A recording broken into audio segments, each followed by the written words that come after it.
Vamos ler Hebreus, texto que está em Hebreus, no capítulo número 10, do versos 32 ao 38, e depois iremos ler Efésios 5:8 e 1 João 3:9.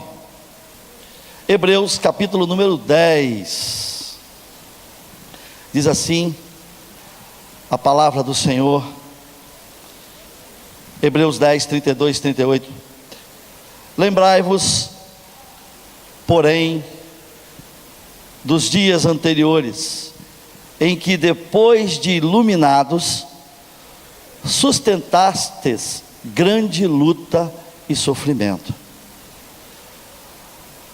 ora expostos como em espetáculo, tanto de opróbrio quanto de tribulações, ora tornando-vos coparticipantes com aqueles que desse modo foram tratados. Porque não somente vos compadecestes dos encarcerados, como também aceitastes com alegria o espólio dos vossos bens, tendo ciência de que possuirdes vós mesmos patrimônio superior e durável. Não abandoneis, portanto, a vossa confiança, ela tem grande galardão.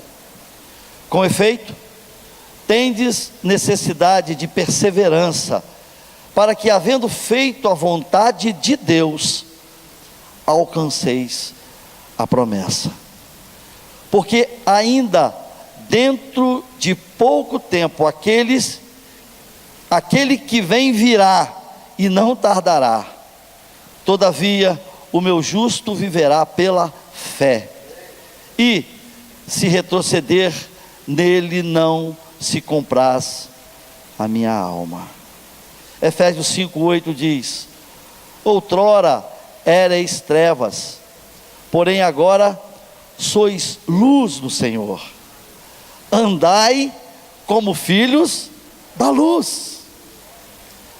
E concluindo, 1 João 3:9, todo aquele que é nascido de Deus não vive na prática do pecado, pois o que permanece nele é a divina semente. Ora, esse não pode viver pecando, porque é nascido de Deus, foi gestado de Deus. Amados irmãos, nós sabemos pela palavra do Senhor que a revolução de Deus na vida humana vem sempre de bastidores, nunca de palco. Preste atenção nisso. A revolução de Deus não vem de palcos, ela inicia nos bastidores da história. Um dia desse, meu filho sugeriu que nós fizéssemos lá em casa o chamado quarto de guerra. Quando eu falo de bastidores, eu falo, por exemplo, de quarto de guerra. E eu tenho certeza, como estou vendo os irmãos, como o ar está entrando nos meus pulmões, que muitas questões que foram resolvidas por aí afora, foram resolvidas em quartos de guerra, foram resolvidas em bastidores.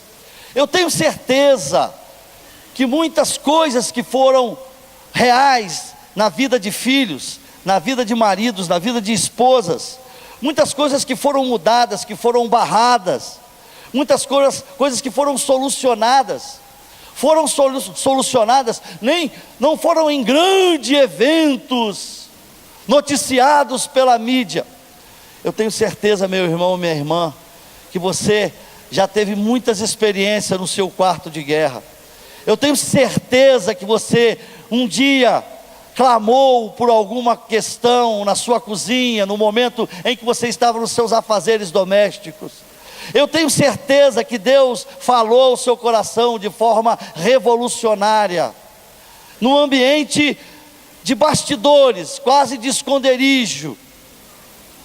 E a história nos mostra que Deus, Ele age muitas vezes em lugares onde nós não imaginamos que Ele vai atuar. Eu lembro aqui, por exemplo, o nosso grupo familiar. Durante todos esses anos, quantas coisas aconteceram nesse bastidor chamado grupo familiar. Quantas vidas foram restauradas, quantas vidas foram resgatadas. Quantos casamentos retomaram o vigor. Quantos jovens, quantas crianças que nós recebemos e abençoamos, e elas cresceram, e muitos permaneceram. Bastidores. A igreja, a revolução da igreja geralmente é nesse campo. O método de Deus surpreende, porque quando o governante, o opressor pensa que está se dando muito bem, nos bastidores, caindo um cesto pelas águas do Nilo, com alguém que vai ser o proclamador da palavra do Senhor. E eu lembro aqui, Gênesis fala de Abrão. Abrão, sai da tua casa, num particular com esse homem, sai da tua parentela, deixa a casa do papai, porque tem uma revolução aí, e você vai ser o início dessa revolução, uma numerosa nação, e eu vou abençoar essa nação, num papo entre Deus e um homem que sai da parentela para uma terra que ele nem sabe mais ou menos, não sabe muito bem para onde, mas eu vou te orientar. A revolução que eu farei vai ser uma grande nação. Então a revolução de uma nação, atenta para isso, começa com o chamado e a obediência de um único homem, Abrão. Isso é maravilhoso. E também nós podemos citar José. Os bastidores aí, olha só onde Deus vai, são sonhos. Que lugar mais reservado do que os seus sonhos? Deus fala através de sonhos.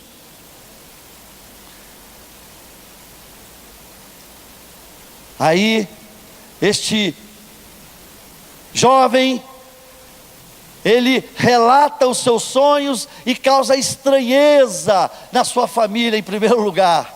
O que é isso, rapaz? Você vai governar a gente, um molequinho desse, e causa um escândalo familiar. Promove o ódio no coração dos irmãos. Esse cidadão, ele é vendido, como a gente sabe da história, e não para de sonhar. Está lá esquecido no calabouço, no presídio. Deus usando a masmorra para falar aos detentos, e aí há um plano, há um projeto de Deus. Esse rapaz, ele passa a sonhar sobre o futuro do Egito. Eis aí a revolução. A partir de um sonho, nos bastidores de uma cadeia. E lembram do já esquecido José, que ele poderia interpretar os sonhos que tiravam o sono de Faraó. Se tirava o sono, porque ele talvez não estivesse sonhando, né? Mas tirava o sono do dia, certamente. A preocupação, os sonhos de Faraó. O que é isso? Aí chamaram o sonhador, para que ele decifrasse. E aí nós sabemos o que aconteceu nesse bastidores da mente de José. Havia uma revolução de Deus, porque o Senhor ia estabelecer no Egito o útero de Israel. José foi elevado a príncipe. E aí temos o momento em que Moisés, já num tempo onde José já não era mais conhecido, percebeu-se que a revolução em andamento era aquele povo crescendo, e o faraó detectou, ele percebeu que aquele povo já estava mais forte e em número maior do que os egípcios. E o medo naquela época era do estranho tomar o poder. Então o faraó arquitetou um plano aniquilador, uma política aniquiladora. Chamou as parceiras: a partir de agora, todo varão, no momento do parto, deverá ser executado. As parteiras não tiveram condições de obedecer ao faraó, e temendo ao Senhor, arranjaram uma boa desculpa: olha, elas têm uma fertilidade, e quando a gente chega para fazer o parto, o neném já nasceu. Insistindo, o faraó determinou então que todo varão de Israel fosse lançado no Nilo.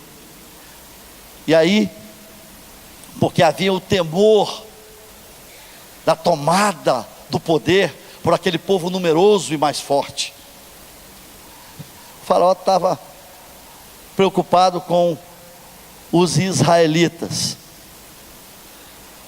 Aí a revolução já estava acontecendo nos bastidores, porque nesse momento Moisés foi colocado numa cesta e enviado pelo rio, chegando nas mãos da filha de Faraó. O faraó preocupado com a tomada do poder, preocupado muitas vezes, certamente, com os assírios, e a revolução estava acontecendo silenciosamente, num cesto, sem qualquer possibilidade de perigo. E nós sabemos o que aconteceu. Moisés foi um instrumento para a libertação daquele povo. Nós conhecemos a história, você que conhece a história sabe o que o Senhor fez ali, a partir dali. Eu quero que você preste atenção nisso.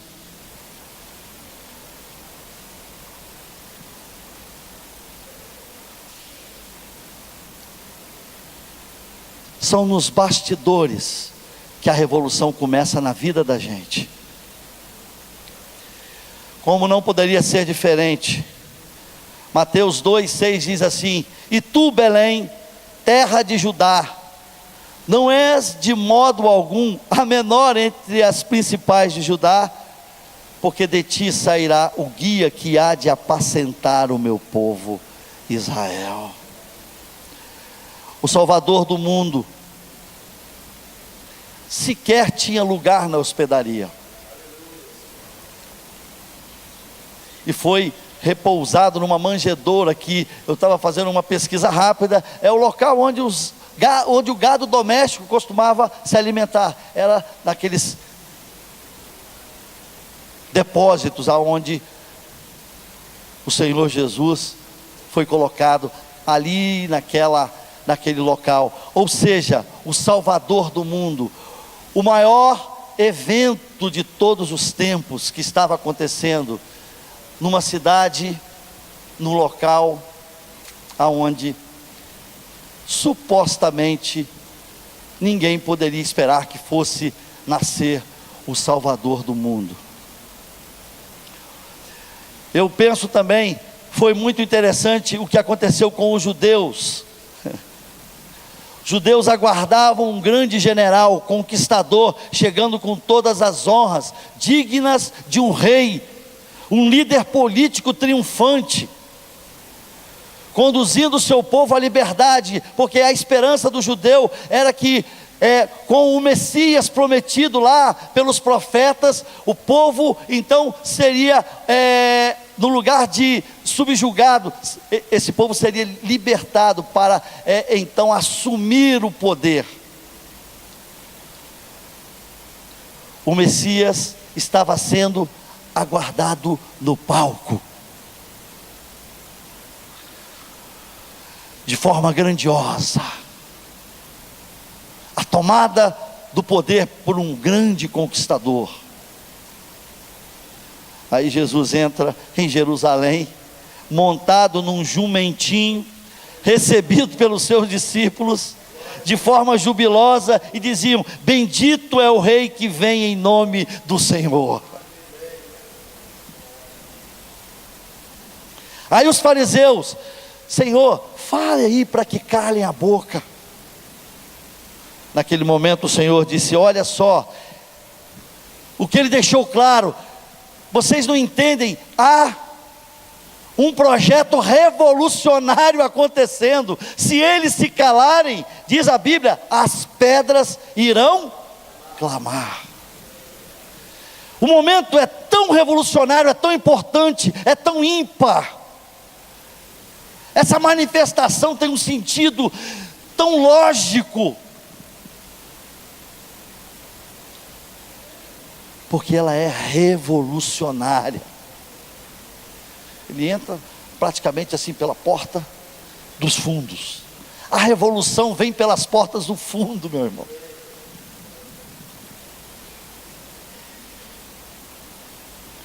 A crucificação. O que foi aquilo? O descrédito, zombaria, abandono, escárnio. Parecia que tudo tinha sido um lamentável engano. Nem os seus discípulos, ele exortou os seus discípulos: vocês não entenderam, vocês estão descrentes, porque se eu tivesse vindo no palco, todos estariam glorificando, se eu tivesse vindo como se imaginava, de forma gloriosa, conforme espera-se de um rei temporal, ou seja, passageiro, se fosse feito um marketing legal, estava todo mundo batendo palma, querendo lugar na fila. Mas as coisas de Deus vêm, as coisas de Deus revolucionárias vêm na simplicidade. Aquilo que importa, a experiência, pensa na grande experiência que você teve com Deus. Aonde foi? Pode ter sido numa reunião, mas o nosso dia a dia é o tempo do contato com o Senhor. Lá em casa, quando eu estou com a cabeça no travesseiro pensando na vida, essa é a minha oração, o meu clamor. Às vezes procuramos uma grande reunião, um grande pregador. Vai no seu esconderijo, no seu quarto secreto, você vai ver o que Deus vai fazer. Deus gosta de trabalhar nos bastidores, porque ali não tem glória para homem, ali é a sinceridade do coração, é a espontaneidade. Ali você não vai aparecer para ninguém, não vai fazer orações longas para fazer de conta que é espiritual. Ali você está arrebentado no seu quarto, e ele ensina então: olha só, a tua esmola, ele ensina a tua esmola. A direita não deve saber que é a esquerda, ou vice-versa. A Bíblia ensina que nós devemos realmente ter um quarto de guerra. Entra no teu quarto, seu quarto está à sua disposição. Eu preciso orar mais, eu preciso orar mais, eu preciso dessas experiências com o Senhor. Bastidor é terra no deserto, bastidor é cesto em fuga, como Moisés, bastidor é manjedoura, bastidor é porta do fundo, bastidor é Calvário. Quem está sendo crucificado lá? 3 ladrões. Não dê muita importância não, os palácios não estão se importando com isso. E a revolução acontecendo. Olha aqui, isso é fruto da revolução, do Calvário, porque Ele ressuscitou. Ele não ficou no túmulo. Seus discípulos estavam desconectados desse processo, que chegou ao ápice para a sua vida. Olha aqui, para a sua vida, agora no particular, para a sua vida, não é para a tua esposa, para você, não é só para o Tião, é para o Tião, para do Carmo, agora do Carmo e o Senhor, chegou para do Carmo, o ápice foi quando essa revolução chegou na sua alma, chegou na tua alma, chegou na minha alma, para nos resgatar para sempre. Quando foi? Estava sentado lá em casa e tive uma visão, como de uma chama, acendeu uma chama, nunca mais apagou, na minha casa. Tenho certeza que tinha gente orando. Não desista, não baixe a sua guarda nos bastidores da vida. Deus vai estar ouvindo o seu clamor, sim. Não desista, não desista em nome de Jesus. Por favor, nos bastidores é que a coisa está acontecendo. A revolução vem nesse silêncio. Não se preocupe que você não precisa de homem nenhum, você não precisa de presbitério, você não precisa de ninguém, você não precisa de Haddad, você não precisa de Bolsonaro, é tudo homem. Você precisa do Senhor. Bolsonaro ou o outro, daqui a 4 anos vão embora, mas o Senhor é para sempre na sua vida. Paz na igreja, em nome de Jesus. Não podemos baixar a guarda, vigiai e orai, Mateus 26, vigiai e orai. É isso que o Senhor pede à sua igreja. Não baixe a guarda, todo dia tem o seu mal, todo dia.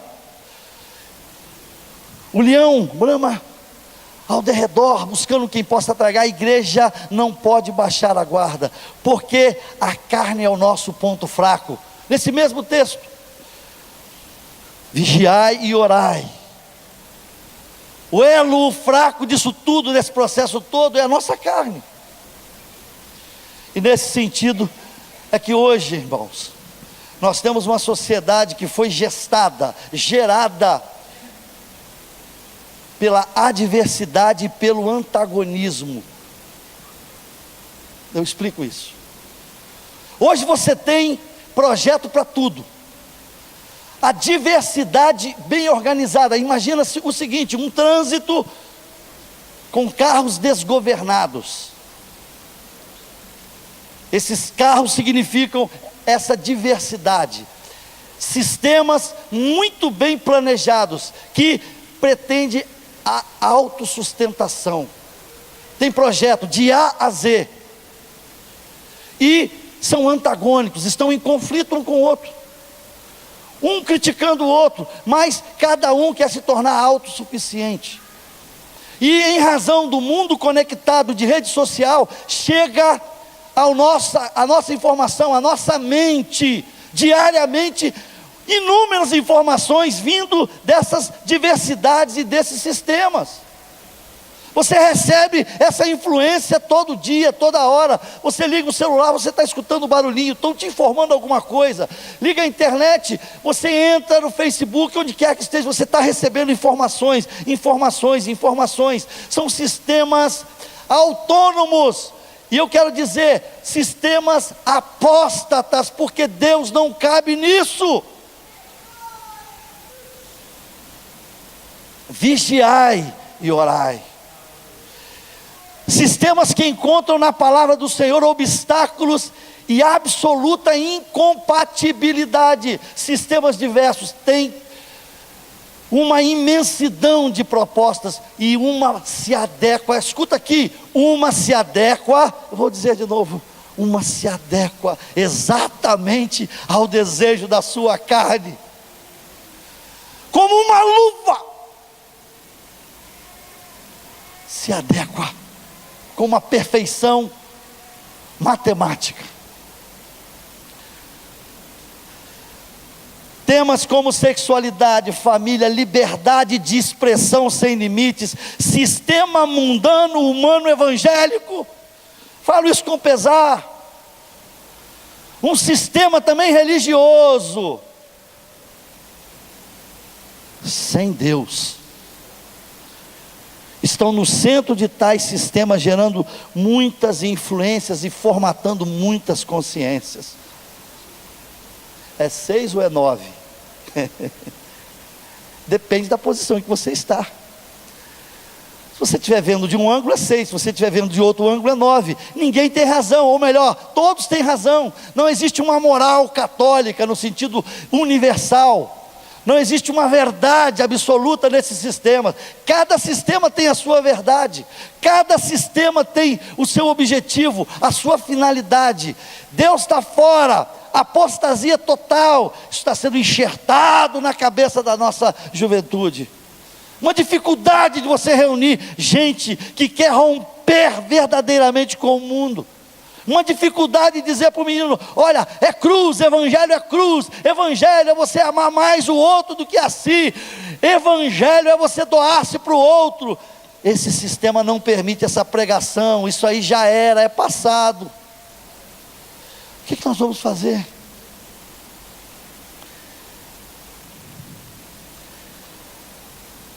Eu digo, ante a tudo isso que está aí, trabalhando com afinco, com lógica, com bons argumentos, eu tenho dito e vou repetir, a proposta de Jesus se torna impossível. Não há como. Não há como. Não há como seguir o Senhor se não for após uma experiência radical com Ele. Por isso que a Bíblia fala, o novo nascimento. Ante a tantas possibilidades inovadoras, tentadoras, que chegam a nós de forma confortável, somente será possível seguir Jesus após a experiência radical, sem compromisso com outra coisa, que é o novo nascimento. Sabe o que é o novo nascimento? É você ser desconstituído, desfeito, feito novamente, é ser gerado novamente. Isso é muito profundo. Ninguém quer muito isso se não tiver uma experiência real com o Senhor, se Ele não for o centro da sua existência, se Ele não for o seu pacto fundamental. Não há como suportar esta mensagem, porque sempre vai ter uma ideologia ou um sistema que vai acolher a sua carnal manifestação. Vai ter sempre, não se iluda, sempre não é bem assim, renúncia, não é bem assim, a si mesmo se negue, não é bem assim. Você tem que ser feliz. Você, olha, uma boa pregação, você tem que ser feliz, porque se você não for feliz, você não vai fazer as outras pessoas felizes. E qual é o conceito de felicidade? Então o sistema muda os conceitos. Qual é o conceito de família? Mudamos o conceito para o nosso novo sistema. Mudamos a questão e conceito sobre sexualidade. Então é possível nós imaginarmos a possibilidade de pregarmos para crianças que elas podem, temos que aguardar a escolha do sexo. São conceitos que são mudados num sistema que está perfeitamente formatado, muito bem pensado, malignamente projetado, e que, se nós não estivermos vigilantes, nós vamos embarcar. Porque a escola vai ensinar. Eu ouvi de um ministro do Supremo Tribunal Federal: não há uma verdade católica, não há uma moral católica, não é religião católica, quer dizer universal. Hoje há conceitos morais diferentes, e ele fala de um sujeito que era homem, mas percebia que ele estava sendo vítima de um erro de Deus. O sujeito era homem, mas tinha uma mente de uma mulher, e ele se apaixonou por uma mulher, mas não ele, a mulher que estava nele. Ele queria fazer um casamento lá na França de pessoas do mesmo sexo, porque ele, na realidade, era mulher no psique, só fisicamente houve um engano, e ele estava com o corpo de homem. Ele era uma mulher no corpo de homem, que iria casar com uma mulher que ele se apaixonou, e a sua relação, uma relação lésbica. Isso não foi permitido, é claro, mas olha aonde chega o argumento. E tem eco. Nós vamos ser os patinhos feios. Não tem, eu quero te dar essa péssima notícia. Seguir Jesus significa ser o patinho feio desse processo. O único povo que vai se levantar é a verdadeira, imaculada igreja do Senhor, que não abre mão da palavra, que permanece para sempre. Agora, eu não sei como é que vai ficar os seus bens. Parece um negócio no futuro, não. Futuro distante. Só mesmo uma experiência absoluta, radical. O novo nascimento é isso. Me perguntaram uma vez: o que é o novo nascimento? Novo nascimento é você ter certeza que você não é mais aquela pessoa. Simples assim. Você tem certeza de muitas coisas. Uma que você tem que ter certeza: eu não sou mais aquela pessoa. A minha mente, a minha ótica, a minha expectativa para a vida, os meus projetos de vida são completamente diferentes, baseado na palavra do meu Senhor. Então, meus queridos e amados irmãos, esse novo nascimento, agora eu já estou na parte final. Esse novo nascimento, o que vai provocar na gente? Obrigatoriamente, biblicamente falando, o que isso vai provocar em mim, em você, Marcos, em todos nós. Por isso que isso é um mistério. Eles não entendem como é que esse povo permanece nessa coisa assim, caótica. Tem nada a ver, o mundo mudou, o mundo muda, esse povo continua seguindo Jesus. Nossos olhos, em primeiro lugar, o renascido. Por favor, preste atenção nisso. Veja se esse fenômeno está acontecendo na sua vida. Os nossos olhos alcançam horizontes espirituais sobre a realidade humana. Os nossos olhos, você percebe um ambiente espiritual que está para além do que os seus olhos percebem. Agora, olha aqui uma coisa. O sujeito pode ser experiente, um homem profundamente experiente, viveu a vida toda, sabe dar conselho para todo mundo, um homem experiente, está aí, um homem experiente está aqui. Ele pode ter bom senso, muito bom, experiência, bom senso. Um homem pode ser inteligente, claro, pretendemos que você tenha bom senso, você tenha experiência, você tenha inteligência. Você vai pensar com racionalidade, e até mesmo vai utilizar as provas cabais da ciência. Veja que coisas maravilhosas: experiência, bom senso, inteligência, racionalidade, ciência, vão te levar a um limite.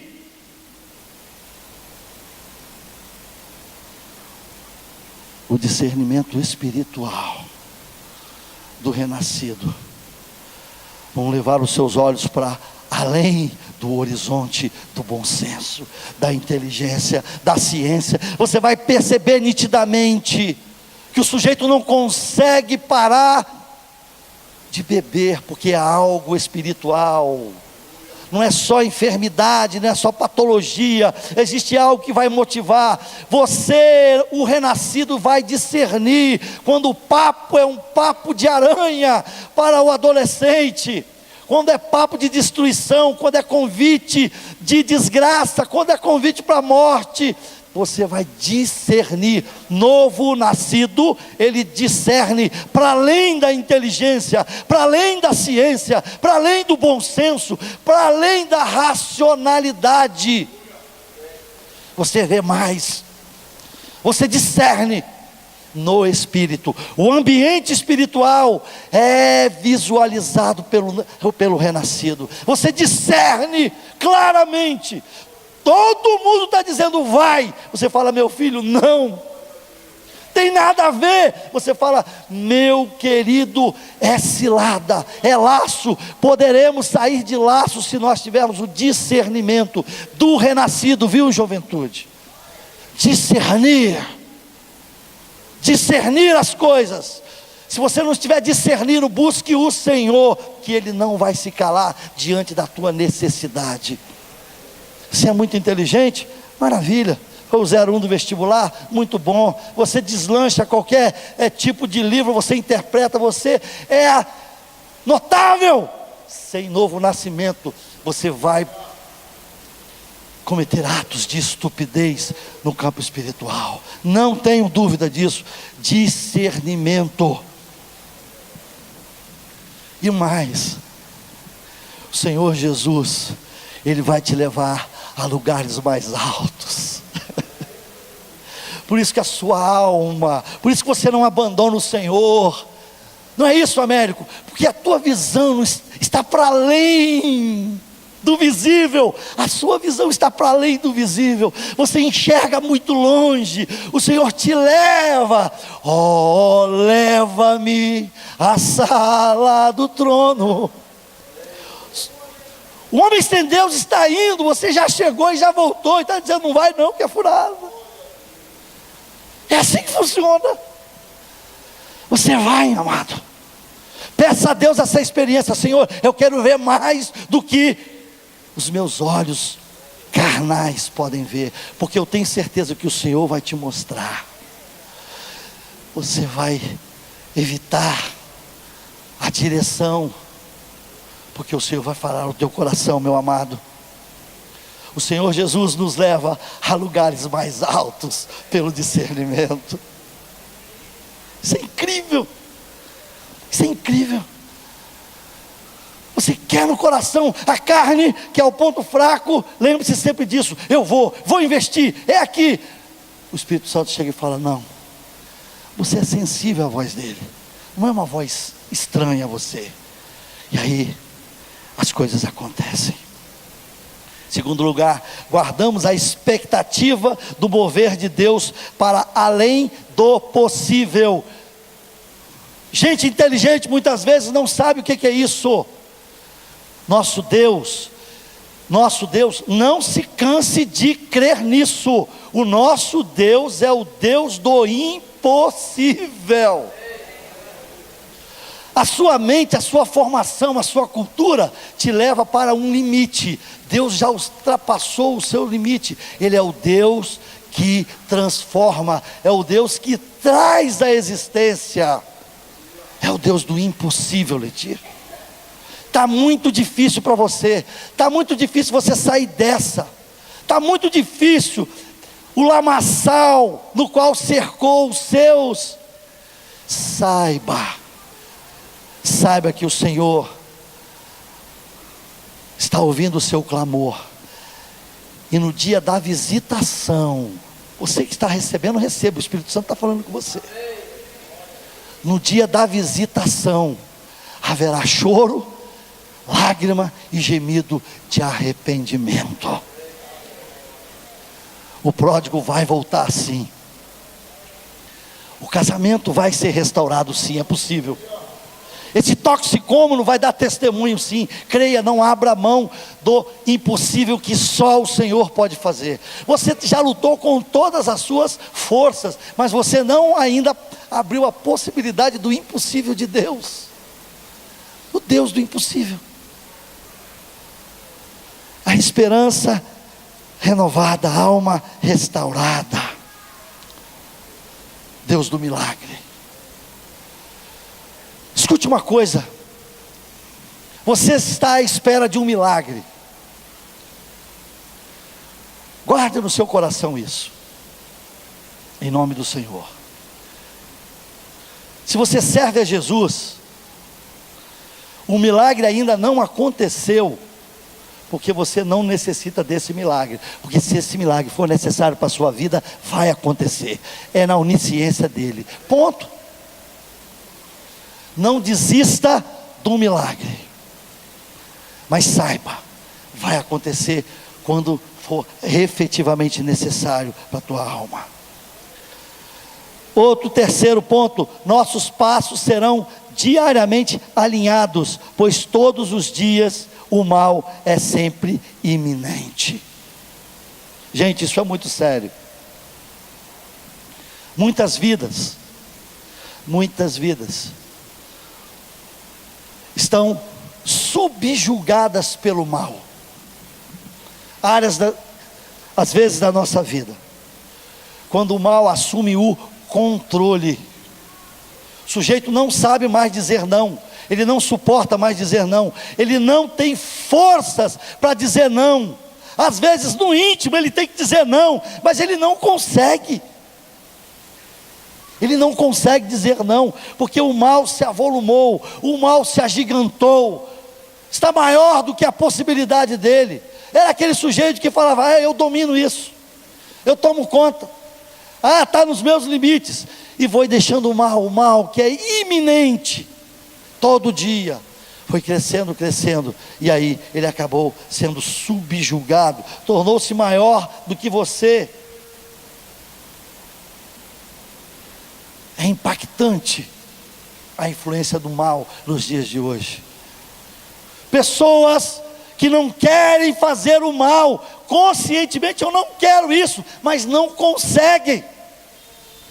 Elas não conseguem deixar a droga, não conseguem deixar a prostituição, não conseguem abrir a tela do computador sem entrar no site pornográfico, não conseguem dizer não, dizem não na alma, mas a carne está atrelada, está algemada a condições absolutamente malignas. E aí o renascido vai encontrar força, sim, para alinhar os seus passos conforme a vontade do Senhor. Eu quero desafiar você. Aquilo que tem ocorrido na sua casa, na sua vida, o momento é de despertar. Está atento, porque não descanse, não baixe as armas. A Bíblia nos ensina: vigiai. E por fim, cremos que nossa vida está guardada nele, e nada acontecerá sem a sua anuência. O Salmo diz, 27, alguns confiam em carros, outros em cavalos, nós confiaremos no Senhor. O Salmo 125 diz: são os que confiam no Senhor, são como os montes de Sião, que não se abala, mas permanece para sempre. Tem gente entre nós que tem que ser curado do pânico, dessa síndrome. Tem gente que tem que sair para conquistar o seu sonho, o sonho que Deus te deu, sair para enfrentar as suas batalhas. Quantas batalhas nós estamos nos escondendo de enfrentar? Estamos temerosos das represálias do mal. O Senhor vai te levantar, porque o Senhor vai te fazer um valente, como Davi fez cair Golias pelas mãos do Senhor. Você não pode deixar de enfrentar as suas batalhas. As suas batalhas não são minhas batalhas, são suas batalhas. Eu poderei estar ao seu lado, poderei orar por ti, mas a decisão é sua. O levantar é Deus na sua vida. Não tem como outro fazer aquilo que é papel de cada um de nós. Ser valente no Senhor. Amados, uma experiência com o Senhor. O texto que nós lemos: depois de iluminados, saberemos que o nosso viver será pela fé. Também sabemos que nós podemos andar como filhos da luz, e há em nós a semente do renascido. Escute só: Saul foi rejeitado por Deus, mas Davi foi também repreendido por Deus. Nem Saul, nem Davi, mas sempre o Senhor. O projetos humanos podem ser maravilhosos, mas o projeto de Deus para a nossa vida é o projeto de renascido. Não é cabível essa história de que vamos viver uma boa fase, simplesmente, não. Nós somos chamados para uma batalha, e nessa batalha nós só estaremos de pé, só suportaremos o calor dela, se formos refeitos no Senhor, o renascido verdadeiramente. Senão, vai chegar um tempo aonde você vai perceber que muitos apartaram-se da caminhada, às vezes dentro da casa da gente, porque sem a experiência pessoal não será possível seguir em frente. Não é possível, porque caminhar pela fé é caminhar de acordo com a possibilidade de Deus. Caminhar pela fé é ouvir o chamado e obedecer. Caminhar pela fé é viver a expectativa do mover de Deus. Caminhar pela fé é dizer não, porque nós estamos discernindo qual é a direção que Ele quer para a nossa vida. Caminhar pela fé é muitas vezes enfrentar a batalha no quarto de guerra. Caminhar pela fé é isso. Uma vez eu ouvi uma história de um irmão que foi visitar um outro amado irmão que estava com uma doença terminal. E o irmão que estava visitando perguntou: e aí, como está a fé?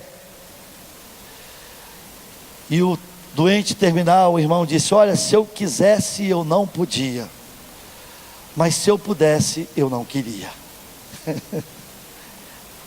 Estranho. Como é que é? Se eu quisesse eu não podia, mas se eu pudesse eu não queria. O quê? Largar Jesus. Não importa qual é a situação que você esteja vivendo, se você é um renascido, meu amado, não há como você desviar-se do incômodo de ouvir a santa voz do Espírito Santo, o incômodo entre aspas. Não há como. E o sujeito mais frustrado do mundo é aquele que sabe, que conhece o Senhor e anda na escuridão. O filho pródigo deve ser um amargurado. O ímpio que não conhece nada, não viu nada, pode ser inteligente, pode ter bom senso, pode ter experiência, mas sem o discernimento do Espírito, não vai a lugar nenhum. Então, nesta noite, o que o Senhor colocou no meu coração para dizer para a igreja de Deus, é que você é chamado para ser vencedor na sua batalha. O seu semblante tem que ser de vencedor. Está difícil? Tá. Está complicado? Tá. Mas a sua postura é de alguém que renasceu em Cristo Jesus. Você está alerta, você está de pé, você está chorando, mas a paz que você tem na sua alma é inexplicável.